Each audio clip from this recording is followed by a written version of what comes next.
এ নবীর উম্মতের দল, আল্লাহ পাক রব্বুল আলামিন এরপরে বলেন যালিকাল কিতাব, যালিকাল কিতাব, এমন একটা কিতাব, আই হাযাল কিতাব, এমন একটা কিতাব, লা রাইবা ফি, আমি তোমাদের উপর নাজিল করলাম, যেই কিতাবের মধ্যে কোনো সন্দেহ নাই, যেই কিতাবের মধ্যে কোনো ভুল নাই।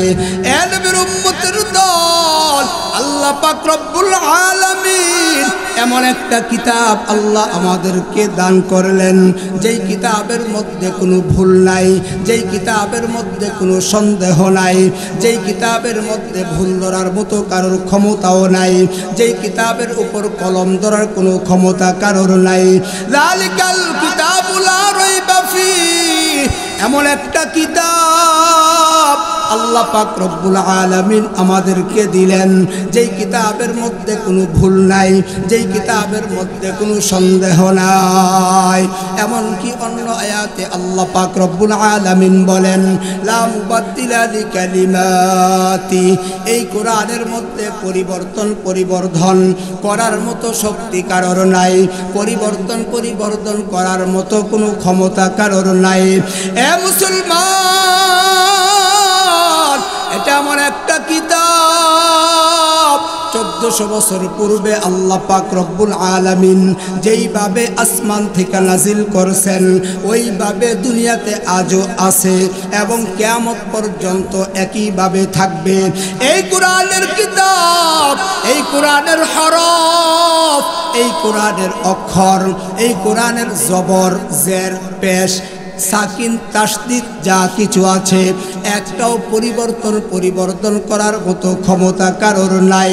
1400 বছর পূর্বে যখন আল্লাহ পাক রব্বুল আলামিন এই কিতাব নাজিল করেছেন, তখনও কারোর ক্ষমতা হয় নাই, তখনও কারোর শক্তি হয় নাই, তখনও পরিবর্তন করার মতো শক্তি কারোর হয় নাই, আজও হবে না, কিয়ামত পর্যন্ত হবে না।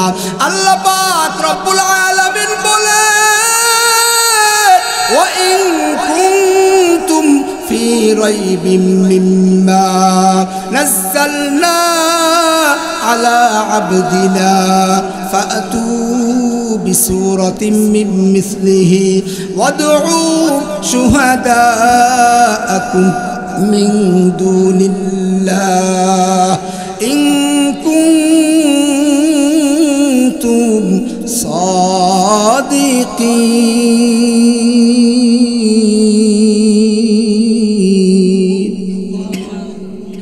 আল্লাহ পাক রব্বুল আলামিন বলেন, এ দুনিয়ার মানুষ, যদি তোমরা এই কোরআনের প্রতি সন্দেহ করো, এই কোরআনের প্রতি যদি তোমরা কোনো ধরনের সন্দেহ তোমাদের মধ্যে জাগে, তাহলে তোমরা কি করো? ফাতু বিসুরাতিম মিন মিসলিহি, তাহলে তোমরা নিয়ে আসো, এই কোরআনের মতো একটা সূরা বানায়া নিয়ে আসো, অথবা এই কোরআনের মতো আয়াত বানায়া নিয়ে আসো। পয়গম্বর যখন তিনি কোরআন তেলাওয়াত করে, আবু জেহেল, উতবা, শাইবা, আবু লাহাব, এই সমস্ত বড় বড় কাফের মুশরিকেরা, কাফের বেঈমানেরা, এরা পরস্পর বলাবলি করে, মুহাম্মদ আমাদের কোনো স্কুলে পড়ে নাই, আমাদের কোনো কলেজও পড়ে নাই, আমাদের কোনো ইউনিভার্সিটিতেও পড়ে নাই। অর্থাৎ ওই সময় মক্কা নগরীতে যত স্কুল ছিল অথবা শিক্ষার যেই ব্যবস্থা ছিল, কোনো ব্যবস্থাতেই নবী আলাইহিস সালাতু ওয়াস সালাম যায় নাই। তারপরও এত সুন্দর কুরআন পয়গম্বর কোথায় থেকে পড়ে? এত সুন্দর আরবি, এত সুন্দর ভাষা কোথায় থেকে আনে? কেননা কোরআনে কারিম এত সুন্দর ভাষা, এত সুন্দর ভাষা, শুরুটা এবং শেষটা প্রত্যেকটার সাথে মিল, আয়াতের সাথে আয়াতের মিল, শেষের সাথে মিল। অর্থাৎ প্রত্যেকটা কোরআনের আয়াত একটা আরেকটার সাথে মিল, কোনোটার কোনো অমিল নাই, এবং অর্থের সাথেও মিল, বাক্যের দিক দিয়েও মিল, শব্দের দিক দিয়েও মিল, অর্থের দিক দিয়েও মিল, কোনো অমিল পাওয়া যায় না। মানুষ বাক্য বানায়, মানুষ কবিতা বানায়, এবং ছন্দ বানায়। অনেক সময় একদিক দিয়ে মিললে আরেক দিক দিয়ে মিলে না, অর্থের দিক দিয়ে মিললে শব্দের দিক দিয়ে মিলে না। কিন্তু আল্লাহ পাক রব্বুল আলামিন এত সুন্দর কুরআন আল্লাহ পয়গম্বরকে দিয়েছেন, পয়গম্বরের উপর নাজিল করেছেন, যেই কোরআনের শুরু থেকে শেষ পর্যন্ত, সূরা ফাতিহা থেকে সূরা নাস পর্যন্ত পুরা কোরআন একটা আয়াতের সাথে আরেকটা আয়াতের মিল, একটা সূরার সাথে আরেকটা সূরার মিল। আল্লাহ পাক রব্বুল আলামিন বলেন, আফালা ইয়ানজুরুনা ইলাল ইবিলি কাইফা খুলিকাত ওয়া ইলাস সামাই কাইফা রুফিআত وإلى الجبال كيف نصبت وإلى الأرض كيف سطحت والشمس وضحاها والقمر إذا تلاها والنهار إذا جلاها لا أقسم بهذا البلد وأنت حل بهذا البلد ووالد وما ولد لقد خلقنا الإنسان في كبد الله أكبر। এইভাবে পুরা 30 পারা কোরআন একটা আয়াতের সাথে আরেকটা আয়াতের মিল। এইভাবে পুরা 30 পারা কোরআন একটা সূরার সাথে আরেকটা সূরার মিল। এইভাবে এত সুন্দর মিল দেখে আবু জাহেল, উতবা, শাইবা, আবু লাহাব এরা পরস্পর বলা বলি করতে শুরু করলো, এরা পরস্পর বলতে শুরু করে দিল, কি ব্যাপার কি ব্যাপার, মুহাম্মদ এত সুন্দর কোরআন কোথায় থেকে বলে, এত সুন্দর সাহিত্যিক পূর্ণ আরবি কোথায় থেকে বলে? সে তো পুরা মক্কা নগরীতে কোথাও লেখাপড়া করে নাই, এবং কি তারা নবীকে উম্মি বলে ডাকত। উম্মি শব্দের অর্থ হলো নিরক্ষর, উম্মি শব্দের অর্থ হলো মূর্খ, লেখাপড়া করে নাই, লেখাপড়া জানে না, তাকে আরবিতে উম্মি বলা হয়। মক্কার কাফির কুরাইশেরা, মক্কার লোকেরা মুহাম্মদকে উম্মি বলে ডাকত, কিন্তু তারপরও কোথায় থেকে এত সুন্দর আরবি বলে? একটা পর্যায়ে আবু জাহেল, উতবা, শাইবা, আবু লাহাব এরা পয়গম্বরের সামনে আসলো, আয়েশা বলতেছে, ও মুহাম্মদ তুমি এত সুন্দর কোরআন কোথায় থেকে বলো, এত সুন্দর আরবি তুমি কোথায় থেকে বলো, এত সুন্দর ভাষা, এত সুন্দর ভাষা, এত সুন্দর সাহিত্যিক পূর্ণ কথা তুমি কোথায় থেকে বলো? তোমার কথা শুনে মানুষ মুসলমান হয়ে যায়, তোমার তেলাওয়াত শুনে মুসলমান হয়ে যায়, তোমার তেলাওয়াত শুনে আবু জাহেল, উতবা, শাইবা, আবু লাহাব এরা রাতের বেলা ঘরে ঘুমাইতে পারে না, এরা সংসদ ভবনে দিনের বেলা আইন করে, এরা দিনের বেলা বলে মুহাম্মদের তেলাওয়াত কেউ শুনতে পারবে না, মুহাম্মদের কোরআন তেলাওয়াত কেউ শুনতে পারবে না।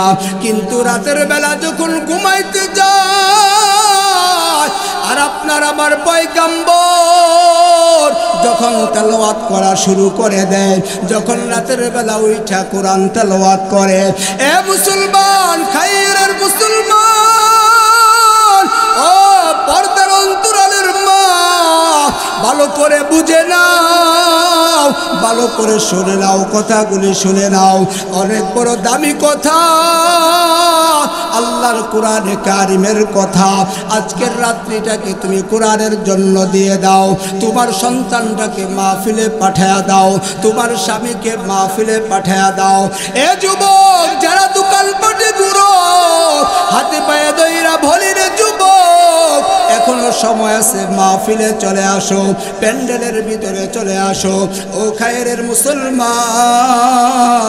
ও বৃদ্ধ বাবারা, এখনো সময় আছে, মাহফিলের প্যান্ডেলে চলে আসেন। আল্লাহর কোরআনে কারিমের মুজিজা শুনেন, কোরআনে কারিমের গুরুত্বের কথা শুনেন, কোরআনে কারিমের ফজিলত সম্পর্কে শুনেন। পয়গম্বর রাতের বেলা কোরআন তেলাওয়াত করতেন, এমনকি দাঁড়ায়া তেলাওয়াত করতে করতে করতে করতে পয়গম্বরের পা মুবারক ফুলে ফেলতেন। আল্লাহ পাক রব্বুল আলামিন আয়াত নাজিল করলো, তাহা মা আনজালনা আলাইকাল কুরআনা লিতাশকা। ও পয়গম্বর, আপনি দাঁড়ায়া তেলাওয়াত করতে করতে, আপনি কোরআন শরীফ পড়তে পড়তে পা মুবারক ফুলে ফেলবেন, আপনার শরীর অসুস্থ করে ফেলবেন, আপনি কষ্টে পাবেন। এই জন্য আমি আল্লাহ কোরআন নাজিল করি নাই।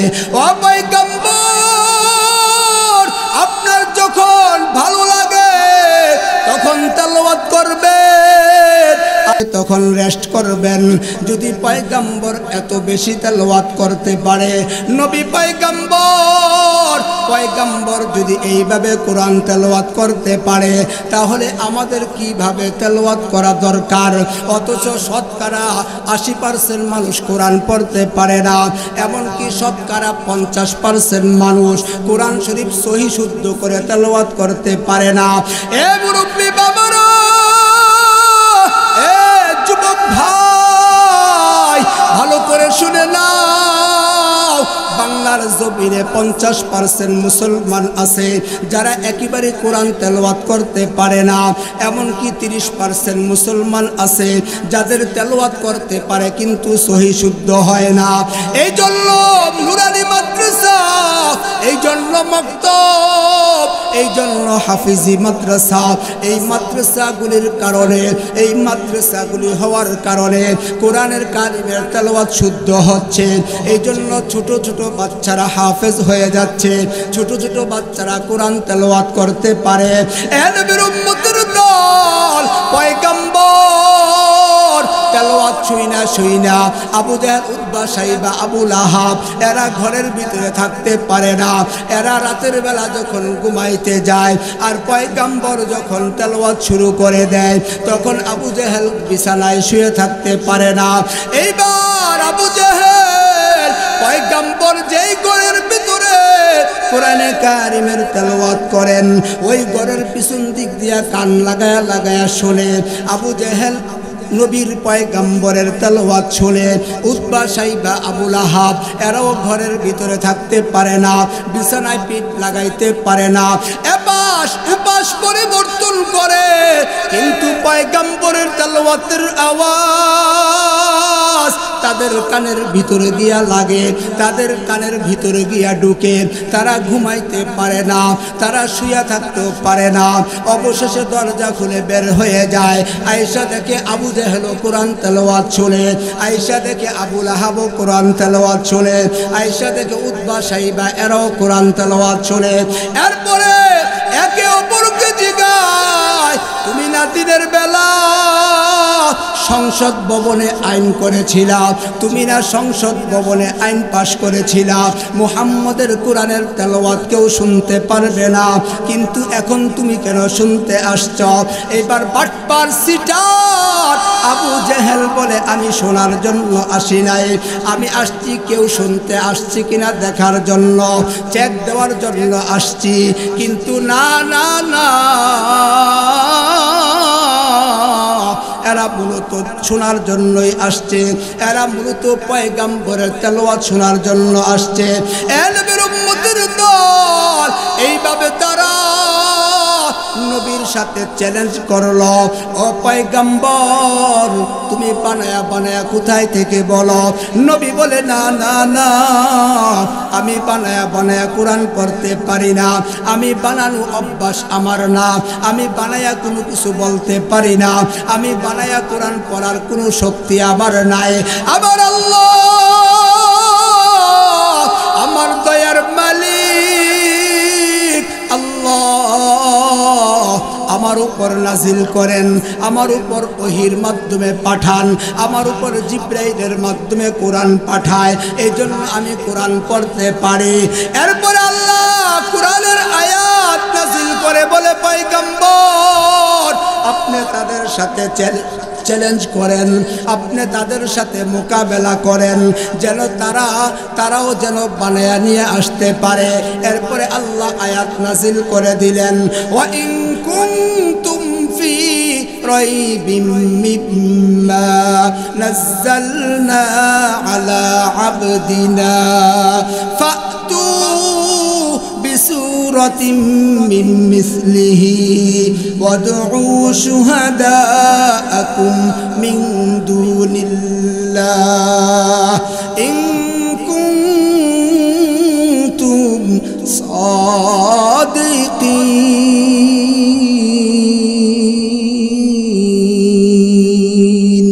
আল্লাহু আকবার। এ নবীর উম্মতের দল, আল্লাহ পাক রব্বুল আলামিন বলেন, তাহলে তোমরা আপনি তাদের সাথে চ্যালেঞ্জ করেন, আপনি তাদের মোকাবেলা করেন। অর্থাৎ আবু জাহেল, উতবা, শাইবা, আবু লাহাব, উমাইয়া ইবনে খালফ, এই সমস্ত বড় বড় কাফের মুশরিকদেরকে আপনি বলেন, এ মক্কার কুরাইশ কাফেররা, তোমরা যদি বলো আমি মুহাম্মদ বানায়া বানায়া বলি, আমি মুহাম্মদ কোরআন বানায়া বানায়া বলি, তাহলে তোমাদের মধ্যে তো ভাষাবিদ আছে, তোমাদের মধ্যে ভাষা পণ্ডিত আছে, তোমাদের মধ্যে বড় বড় সাহিত্যিক আছে, তোমরা তাদেরকে নিয়ে আসো এবং তাদেরকে তোমরা বলো কোরআন বানায়া দিতে। 1 মাস তাদেরকে টাইম দেওয়া হয়েছে, 1 মাস তোমাদেরকে সময় দেওয়া হলো, 1 মাসের ভিতরে তোমরা বানায়া নিয়ে আসো। তারা চেষ্টা করে বানাইতে পারে না, একদিক দা মিললে আরেক দিক দা মিলে না, শুরু দা মিললে শেষে দা মিলে না। এবং কোথায় থেকে এত সুন্দর ভাষা পাবে, এত সুন্দর আরবি তারা কোথায় পাবে, তাদের ব্রেনে ধরে না। 1 মাস যাবত চেষ্টা করে কোরআন বানাইতে পারে না। অবশেষে আয়েশা বলতেছে, মুহাম্মদ শোনো, লাইসা হাদা কালামুল বাশার, লাইসা হাদা কালামুল বাশার। ও মুহাম্মদ, এটা মানুষের বানানো কোরআন না, এটা কখনো মানুষ বানাইতে পারবে না। কেননা আমরা 1 মাস যাবত চেষ্টা করলাম, 1 মাস যাবত বানানোর চেষ্টা করলাম, বানাইতে পারি নাই। এলমের উম্মতের দল, এত দামি কোরআন আল্লাহ পাক আমাদেরকে দিয়েছেন। এই কোরআন লাউহে মাহফুজ থেকে এসেছে। কোরআনকে যদি প্রশ্ন করা হয়, কোরআন তুমি কোথায় থেকে আসছো, তুমি কোথায় থেকে আসছো, তোমার বাড়ি কোথায়, কোরআন বলে ফি লাউহিম মাহফুজ, আমার বাড়ি লাউহে মাহফুজে। এ কোরআন তুমি দুনিয়ায় রাতে আসছো না দিনে আসছো, কোরআন বলে আমি রাতে আসছি। ইন্না আনজালনাহু ফি লাইলাতিল কদর, আমি কদরের রাত্রিতে দুনিয়ায় আগমন করেছি। ওই রাত্রিটা কোন মাসে? কোরআন বলে শাহরু রমাদানাল্লাযী উনজিলা ফীহিল কুরআন, সেই রাত্রিটা হলো রমজান মাস। অর্থাৎ রমজান মাসে আল্লাহ কোরআন নাজিল করেছে। এ নবীর উম্মতের দল, এ মুসলমান, ও যুবক, আজকে তোমাদের হাতে পায়ে দইরা বলে রে যুবক, চলে আসো মাহফিলের প্যান্ডেলে আসো, আর ঘোরাফেরা করিও না, আর মোবাইল নিয়ে বসে থাকিও না। আজকের যুবক মোবাইলের পিছনে পড়ে গেছে, আজকের যুবক মোবাইল নিয়ে পাগল হয়ে গেছে। সারা রাত যুবক মোবাইল দেখে, দিনের বেলা ঘুমায়, আর মা যখন গিয়ে ডাক দেয়, বাবা যখন গিয়ে ডাক দেয়, তখন যুবকের মেজাজ গরম হয়ে যায়। কেননা সারা রাত তো মোবাইল নিয়ে ঘুরছে, সারা রাত মোবাইলের মধ্যে ভিডিও দেখছে, সারা রাত মোবাইলের মধ্যে গেমস খেলছে। আজকে আমাদের যুব সমাজ একমাত্র মোবাইল নষ্ট করে দিচ্ছে, ঠিক কিনা বলেন? এই মোবাইল আমাদের যুব সমাজটাকে নষ্ট করে দিচ্ছে। অল্প বয়সের পোলাপান চোখে দেখে না, চোখে সমস্যা। কেন? মোবাইল দেখার কারণে। বাচ্চা ভাত খায় না মোবাইল না দিলে, এমন আছে না নাই? হ্যাঁ, বাচ্চা ভাত খায় না মোবাইল না দিলে। বাচ্চার হাতে মোবাইল দিয়ে রাখছে, মা ভাত খাওয়াইতেছে। কি অভ্যাস আমাদের হয়ে গেল দেখেন। যুবক স্কুলে যায় না মোবাইল না দিলে, যুবক লেখাপড়া করে না মোবাইল না দিলে। আমারে মোবাইল না দিলে আমি স্কুলে যাব না, আমারে মোবাইল না দিলে আমি পড়াশোনা করব না। এমন থ্রেট দেয় কিনা? দেয় কিনা? আমাদের সমাজে দেয় কিনা? অবশ্যই দেয়। কেন আজকে এমন হলো? কেন আমাদের সমাজটা এমন হয়ে যাচ্ছে? কেন আজকে এই মোবাইলে আপনার গেমস মোবাইলটাকে আসক্ত করে ফেলছে যুব সমাজ। আজকে আমাদের পরিবর্তন হওয়া দরকার। আমাদের হাতে কোরআন থাকা দরকার, আমাদের জবানে কোরআনের তেলাওয়াত থাকা দরকার। আজকে আমরা দেখতে পাই সারা বিশ্বের মধ্যে 103টা রাষ্ট্রে 1 নম্বর হয়ে কোরআনের হাফেজ বাংলাদেশে আসে, ঠিক কিনা বলেন?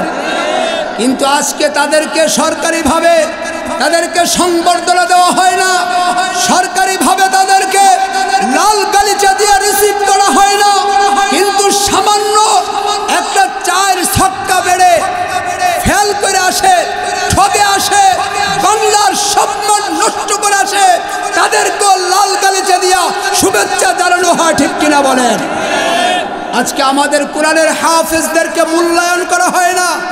আমরা বলতে চাই মাননীয় সরকার এবং বাংলাদেশের প্রশাসন, আপনারা আপনাদের কাছে আমাদের দাবি জানাতে চাই, আমরা কোরআনের হাফেজদেরকে সর্বোচ্চ সম্মাননা দেওয়া আপনাদের প্রয়োজন, ঠিক কিনা বলেন? আজকে একজন হাফেজ হইলে আমাদের কাছে মনে হয় কিছু মনে হয় না। ম্যাট্রিক পাশ করলে মা বাবা সারা এলাকায় ঘুরে ঘুরে মিষ্টি খাওয়া, এমন আছে না নাই? অথচ 12 বছরের সন্তান, 11 বছরের সন্তান, 10 বছরের সন্তান কোরআনের হাফেজ হয়ে যাচ্ছে। আল্লাহু আকবার! এই দামি কোরআন, 30 পারা কোরআন, 114টা সূরা, এমনকি 6666টা আয়াত একটা সন্তান মুখস্থ করে সূরা ফাতিহা থেকে সূরা নাস পর্যন্ত মানুষের সামনে, হাজার হাজার মানুষের সামনে দাঁড়ায়া দাঁড়ায়া নামাজের মধ্যে তেলাওয়াত করে। আল্লাহু আকবার! এই সন্তানটাকে আপনাদের কাছে মূল্যায়ন হয় না। হ্যাঁ, মূল্যায়ন আপনারা করেন আর না করেন, আপনারা সম্মান করেন আর না করেন, দুনিয়ার জগতে হাফিজ কোরআন সম্মান পাক আর না পাক, কিন্তু পয়গম্বর 1400 বছর পূর্বে বলে গিয়েছেন, খায়রুকুম মান তাআল্লামাল কুরআনা ওয়া আল্লামা। পয়গম্বর 1400 বছর পূর্বে বলে গেছেন, হে আমার উম্মতেরা শুনো, তোমাদের মধ্যে সর্বশ্রেষ্ঠ সর্বোত্তম ওই ব্যক্তি যে কোরআন নিজে শিক্ষা করে এবং অন্যকে কোরআন শিক্ষা দেয়, সে হলো সবচেয়ে দামি, সে হলো সবচেয়ে উত্তম ব্যক্তি। আল্লাহু আকবার! এই কথাটা কে বলছেন? নবীজি বলছেন। নবীজি বলছেন। নবীজির কথা সত্য না মিথ্যা? সন্দেহ হইলে ঈমান থাকবো না যাইবো? ঈমান 100 বেগে দৌড় মারবে যদি এই কথার মধ্যে কোনো সন্দেহ থাকে। নবী বলছেন, তোমাদের মধ্যে সর্বোত্তম হলো ওই ব্যক্তি যে নিজে কোরআন শিখে এবং অন্যকে শিখায়, সে হলো সবচেয়ে দামি ব্যক্তি। এবং পয়গম্বর বলেন যে কোরআন যারা পড়ে, কোরআন যারা মুখস্থ করে, কোরআন যারা মুখস্থ করে, তাদের দাম দুনিয়া তো আছে, আখিরাতেও তাদের 100 দাম আল্লাহ তাদেরকে দিবেন। বলেন সুবহানাল্লাহ। من قرأ القرآن فاستظهره فحلل حلاله وحرم حرامه أدخله الله الجنة। পয়গম্বর বলেন, যারা কোরআন নিজে পড়ে এবং কোরআন অনুযায়ী আমল করে এবং হালালকে হালাল জানে, হারামকে হারাম জানে, এইভাবে যারা চলে, তাদেরকে আল্লাহ পাক রব্বুল আলামিন হাসরের ময়দানে বলবে, তোমরা বিনা হিসাবে আল্লাহর জান্নাতে চলে যাও। আল্লাহু আকবার! পয়গম্বর বলেন তাদের দাম এত বেশি হবে। অন্য আরেক হাদিসে আছে, একটা হাফিজ কোরআনকে আল্লাহ ডাক দিয়ে বলবে, ইকরা তুমি তেলাওয়াত করো, ওয়ারতাকি তুমি উপরে উঠতে থাকো, ওয়ারাত্তিলিল কুরআন তুমি দুনিয়ায় যেভাবে তেলাওয়াত করেছো ওইভাবে তেলাওয়াত করতে থাকো, আর এক এক তালা করে উপরে উঠতে থাকো। এই আর এই কোরআন হলো আল্লাহ প্রদত্ত কোরআন। রাসূল বলেন যারা আল্লাহর সাথে কথা বলতে চাও তারা যেন কোরআন তেলাওয়াত করে। সুবহান। যারা আল্লাহর সাথে কথা বলতে চাও তোমরা কোরআন তেলাওয়াত করো। কোরআন তেলাওয়াত করলে আমার আল্লাহর সাথে কথা বলা হয়, আমার মালিকের সাথে কথা বলা হয়। এজন্য কোরআন হলো আল্লাহ প্রদত্ত কোরআন, আল্লাহ নাজিল করেছেন। এই কোরআনের এত দাম, এত দাম। কোরআনের সাথে যারাই সংস্পর্শ করবে, কোরআনের সাথে যারাই সম্পর্ক করবে, আল্লাহ তাদের দাম বাড়ায়া দিবে, তাদের মর্যাদাও বেড়ে যাবে। সুবহানাল্লাহ। দেখেন না একটা রেহালের কি দাম আছে বলেন, কিন্তু এটা কোরআনের সাথে সম্পর্ক থাকার কারণে, কোরআনের সাথে এই রেহালের সম্পর্ক থাকার কারণে এই রেহালটাকে কেউ পায়ে লাগায় না। কি বলেন? পায়ে লাগায়? পায়ে লাগায় না। অনিচ্ছাকৃত ভুলবশত যদি পায়ে লেগে যায় সাথে সাথে এটাকে এইভাবে সালাম করে, ঠিক কিনা বলেন?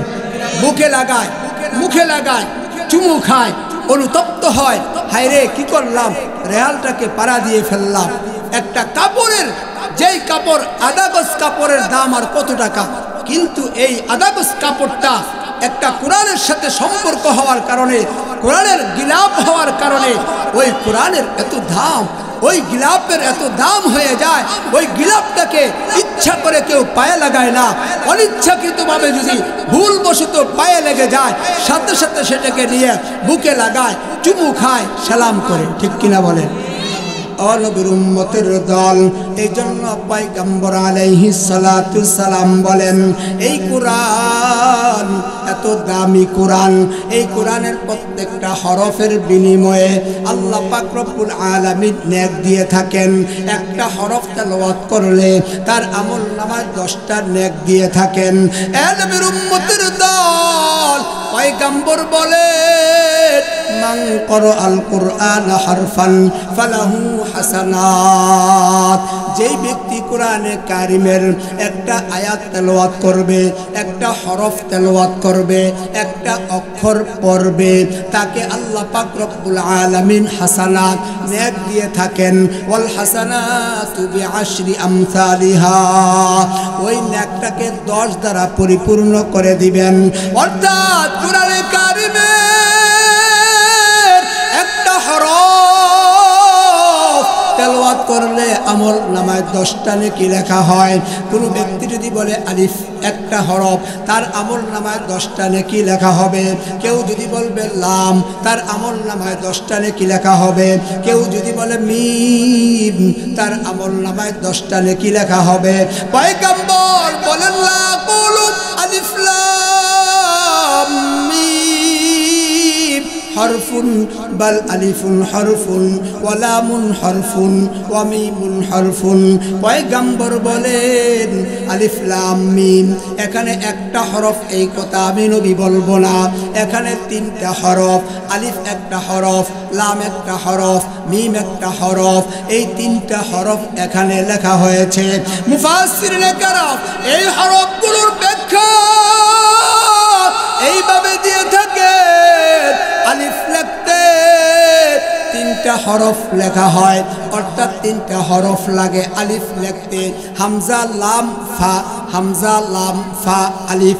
আলিফ লিখতে 3টা হরফ লাগে, লাম লিখতে 3টা হরফ লাগে, লাম আলিফ লাম, লাম আলিফ মিম 3টা হরফ লাগে, মিম লিখতে 3টা হরফ লাগে, মিম ইয়া মিম, অর্থাৎ 3টা হরফ লাগে। মুফাসসিরিনে কেরাম বলেন আলিফ লাম মিম এখানে 3 × 9টা হরফ। কোন ব্যক্তি, কোন বান্দা এই আলিফ লাম মিম এই 3টা হরফ যদি তেলাওয়াত করে তার আমলনামায় 90টা নেকি লেখা হয়। আল্লাহু আকবার। এই জন্য কোরআন বেশি বেশি করে তেলাওয়াত করা। কোরআনের 5টা হক, কয়টা হক? পাঁচটা হক। এক নাম্বার কোরআন শিক্ষা করা, এটা কোরআনের হক। যদি কেউ কোরআন তেলাওয়াত করতে না পারে তাহলে সে কোরআনের হক আদায় করতে পারে নাই, সে কোরআনের হক আদায় করে নাই। দুই নাম্বার কোরআন তেলাওয়াত করা, এটা কোরআনের হক। যদি কেউ কোরআন তেলাওয়াত না করে, কোরআন শিখলো তেলাওয়াত করে না, এমন আছে না নাই? অনেক যুবক আছে কোরআন শরীফ পড়তে পারে কিন্তু কোরআন শরীফ ধৈর্যও চায় না, ঠিক কিনা বলেন? এমন আছে না নাই? কথা বলেন না কেন? এরকম আছে।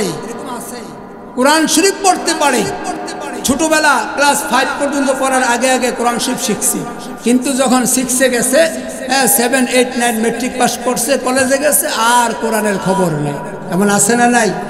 তাহলে কোরআন শিখলো কিন্তু কোরআন তেলাওয়াত করলো না, সে কোরআনের হক আদায় করলো। কোরআনের হক কয়টা? কথা কয় না। কোরআনের হক কয়টা? 5টা কোরআনের হক। এই 5টা হক যদি কেউ আদায় করে, কোরআন বলে আমি সুপারিশ করে করে তোমাকে আল্লাহর জান্নাতে নিয়ে যাব। সুবহানাল্লাহ। নবীর উম্মতের দল, 1 নাম্বার কোরআনের তেলাওয়াত করা, 1 নাম্বার কোরআন শিক্ষা করা, এটা কোরআনের হক। 2 নাম্বার কোরআনের তেলাওয়াত করা, এটা কোরআনের হক। 3 নাম্বার কোরআনের অর্থ বোঝা, কোরআনের অর্থ শিখা, কোরআনের অর্থ পড়া। বর্তমান বাজারে কোরআনের তরজমা বের হয়ে গেছে, বাংলা কোরআনের অর্থ পাওয়া যায়। আমরা ফাঁকে ফাঁকে যখন সময় পাই তখন কোরআন তেলাওয়াত করব, পাশাপাশি অর্থ পড়ব। কেননা কোরআন শুধু তেলাওয়াত করার জন্য আসে নাই। এই কোরআন আমাদের সংবিধান, এই কোরআন আমাদের জীবন, এই কোরআন আমাদের মরণ, এই কোরআন আমাদের জীবন সঙ্গী, এই কোরআন আমাদের জীবনের প্রতিটা মুহূর্তে মুহূর্তে দরকার। আমাদের কোরআন সংসদ ভবনেও দরকার, আমাদের কোরআন সচিবালয়ে থাকা দরকার, আমাদের কোরআন হাইকোর্টেও দরকার, আমাদের কোরআন জজকোর্টেও থাকা দরকার, আমাদের কোরআন আদালতেও থাকা দরকার, আমাদের কোরআন সমাজের মধ্যেও থাকা দরকার। কিন্তু আমরা কোরআনকে সংসদ ভবনে রাখি না, কোরআনকে সচিবালয়ে রাখি না, কোরআনকে হাইকোর্টেও রাখি না, কোরআনকে জজকোর্টেও রাখি না, কোরআনকে সুপ্রিম কোর্টেও রাখি না, কোরআনকে আমরা আদালতেও রাখি না, কোরআনকে আমরা সমাজকেও রাখি না। আমরা কোরআনকে মসজিদ আর মাদ্রাসার ভিতরে ঢুকাইয়া দিছি, ঠিক কিনা বলেন? কোরআনকে আমরা মসজিদ আর মাদ্রাসার ভিতরে ঢুকাইয়া দিছি। কোরআন মসজিদে থাকবো আর মাদ্রাসায় পড়বো, এতটুকুই যথেষ্ট। কোরআন সচিবালয়ে যাবে না, কোরআন সংসদেও থাকবে না, কোরআন সুপ্রিম কোর্টে থাকবে না, কোরআন হাইকোর্টে থাকবে না, কোরআন আদালতে থাকবে না, কোরআন সমাজে থাকবে না।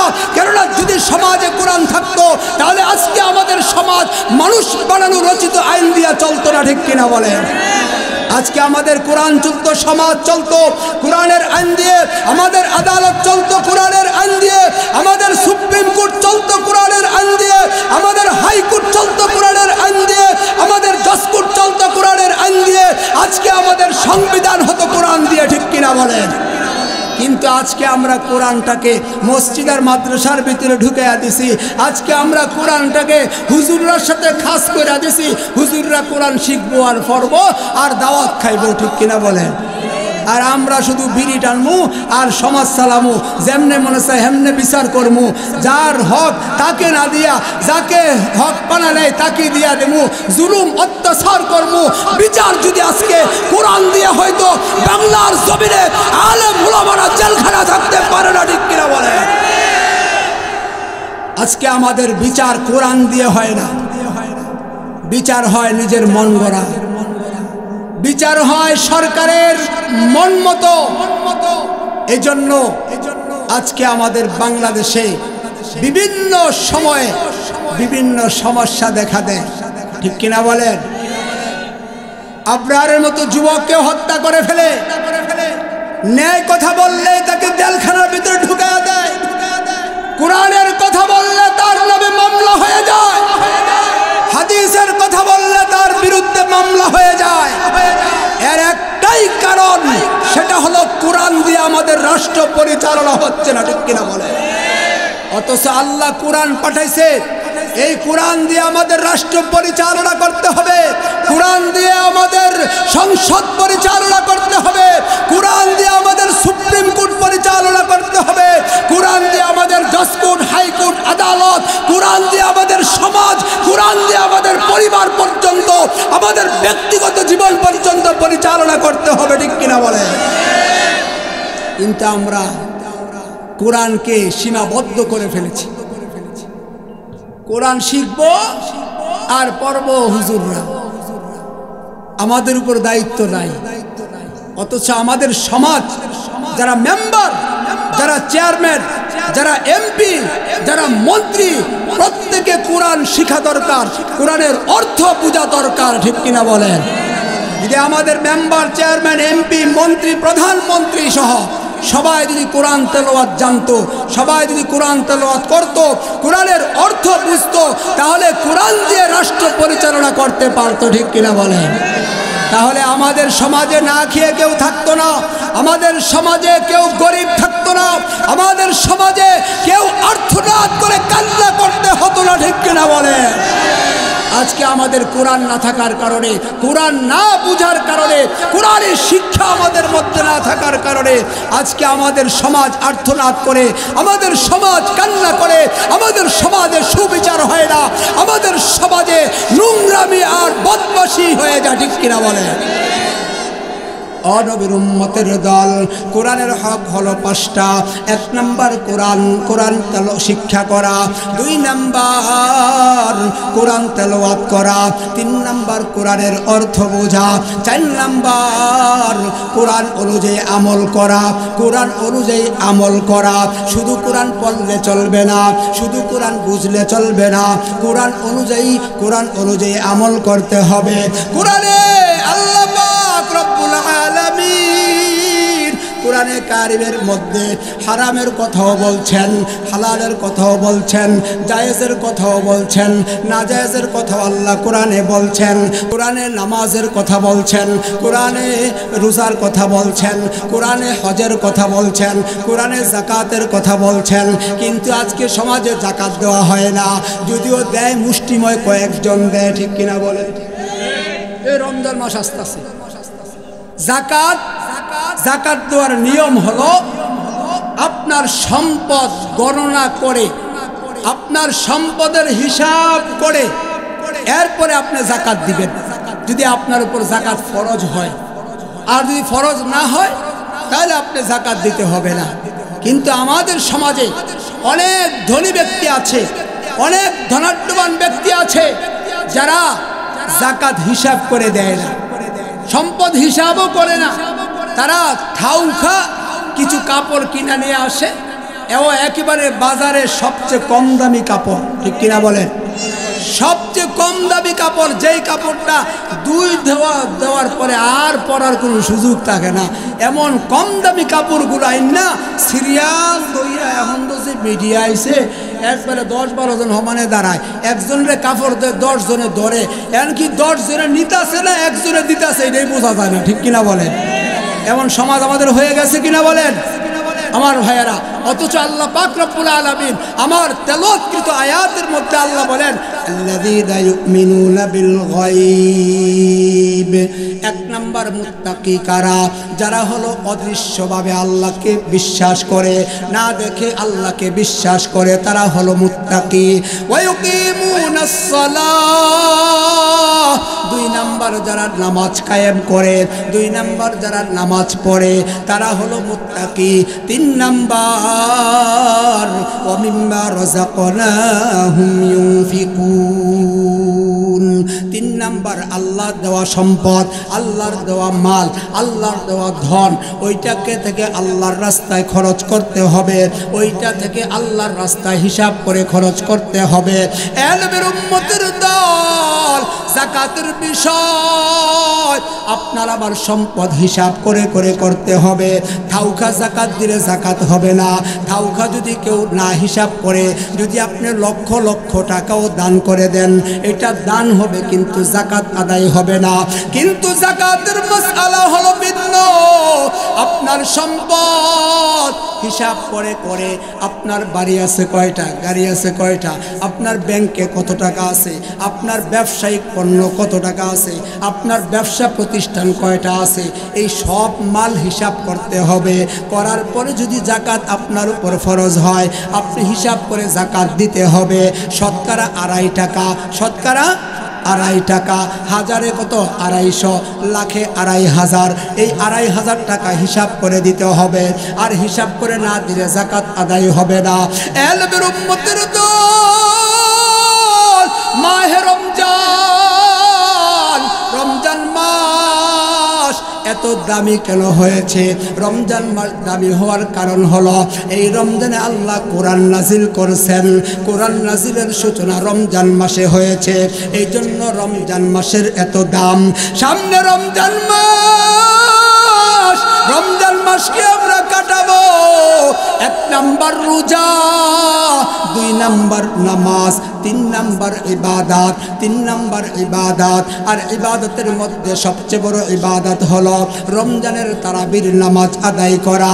তারাবির নামাজের মধ্যে 2 দল হয়ে গেছে, এক দল কয় 8 রাকাত আর এক দল কয় 20 রাকাত। আসেনি এমন দলাদলি? আসেনি? হ্যাঁ, আচ্ছা কোন তো 8 রাকাত পড়লে বেশি সওয়াব না 20 রাকাত পড়লে বেশি সওয়াব?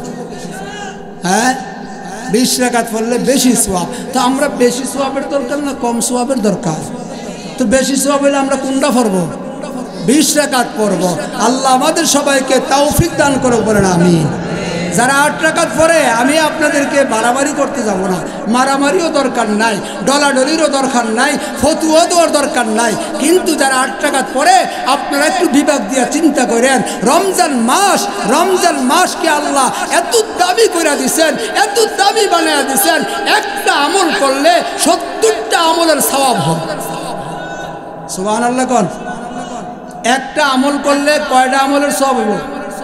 একটা সুন্নত আদায় করলে 70টা সুন্নতের আদায় করার সমপরিমাণ সওয়াব হবে। একটা ফরজ রমজান মাসে আদায় করলে অন্য মাসে 70টা ফরজ আদায় করার সমপরিমাণ সওয়াব আল্লাহ আপনার আবার আমল নামায় দিয়ে দিবেন। সুবহানাল্লাহ, জোরে কোন সুবহানাল্লাহ।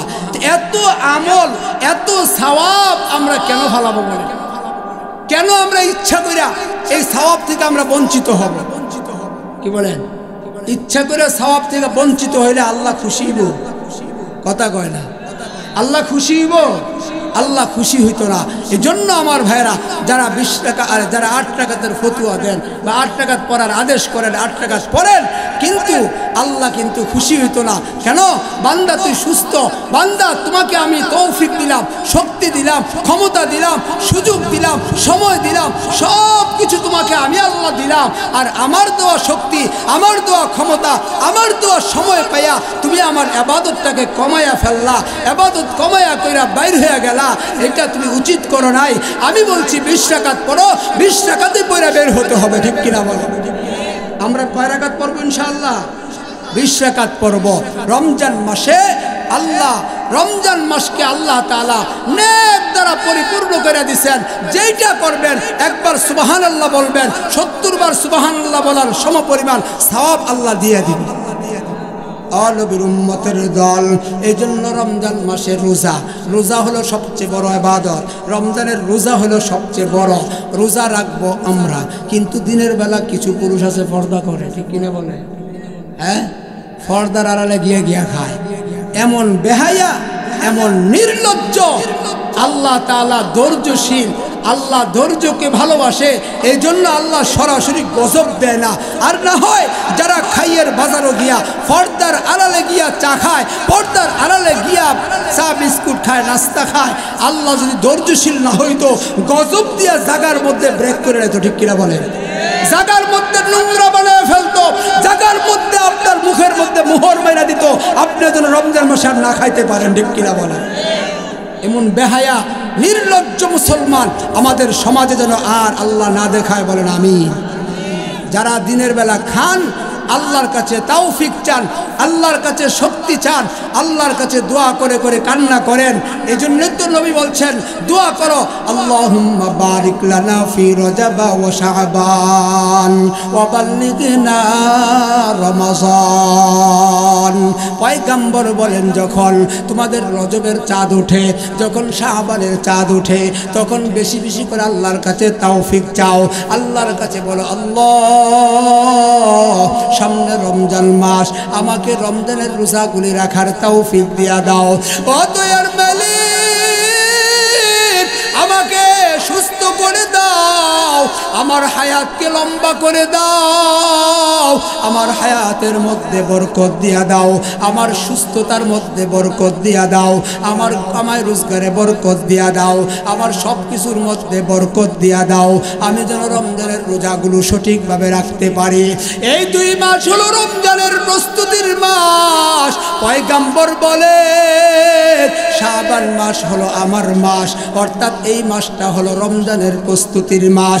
এ ভাই, হে যুবক, তুমি পরীক্ষা দিবা, 1 বছর আগের থেকে প্রস্তুতি নাও, 6 মাস আগের থেকে প্রস্তুতি নাও, টেস্ট পরীক্ষার আগে তুমি প্রস্তুতি নাও, এরপরে ফাইনাল পরীক্ষার প্রস্তুতি নাও। এইভাবে আমরা খেতে খামারে যখন ফসল ফলাই, তখন ক্ষেত খামার চাষ করে প্রস্তুতি নেই, বীজ রাইখা দেই প্রস্তুতিমূলক, ঠিক কিনা বলেন? অর্থাৎ দুনিয়ার প্রতিটা কাজ করার আগে আমরা প্রস্তুতি নেই। আমরা কিভাবে কাজটা করব পরামর্শ নেই, মুরব্বীর কাছে যাই, ডাক্তারের কাছে যাই, শিক্ষিত লোকের কাছে যায়, অর্থাৎ যার কাছে গেলে ভালো পরামর্শ পাইব, তার কাছে গিয়া পরামর্শ চায়, আমি এই কাজটা কেমনে করব, কিভাবে করলে ভালো হবে, কিভাবে করলে আমার ফলন বেশি হবে, এই সমস্ত পরামর্শ চাই। এলমের উম্মতের দল, রমজান মাস, রমজান মাসের প্রস্তুতির মাস। এই যে মাসটা চলতেছে শাবান মাস, এটা হলো রমজানের প্রস্তুতির মাস। কাজে রমজানের রোজাগুলো কিভাবে রাখলে ভালো হবে, কিভাবে রোজা রাখলে আল্লাহ সন্তুষ্ট হবে, কিভাবে রোজা রাখলে আল্লাহ পছন্দ করবে, ওইভাবে পরামর্শ চাইতে হবে ওলামায়ে কেরামের কাছে, পরামর্শ চাইতে হবে ইমামদের কাছে, পরামর্শ চাইতে হবে মাদ্রাসার শিক্ষকদের কাছে, অর্থাৎ যাদের ভিতরে ধর্মীয় জ্ঞান আছে, যারা ধর্মীয় আলেম, তাদের কাছে গিয়ে আমরা শিখতে হবে। রোজা এমন একটা জিনিস, রমজানের রোজা রাইখা ফাহেসা কথাবার্তা বলা যাবে না, জবানের হেফাজত করতে হবে। আমরা কি রমজান মাসকে আত্মশুদ্ধির মাস বলি?